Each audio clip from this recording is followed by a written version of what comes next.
আল্লাহ তুমি আমার গুনাহগার উম্মতকে বাঁচাও। এই দুনিয়ার বুকে রব্বুল আলামিন সব নবীকে একটা করে দাওয়া মুস্তাজাবা দিয়েছেন, মানে যে দোয়া করলে কবুল হয়ে যায় সাথে সাথেই। দুনিয়ার সব নবীরা ওই দোয়াটা দুনিয়ায় করে ফেলেছে।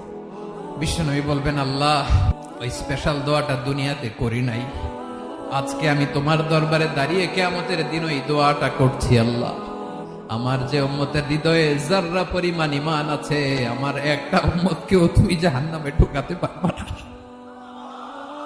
বিশ্বনবী পাগলের মতো একবার হাউজে কাউসারে যাবেন, একবার সিরাতে যাবেন, একবার পুলসিরাতের দিকে, একবার হাউজে কাউসারের দিকে পাগলের মতো দৌড়াতে থাকবেন।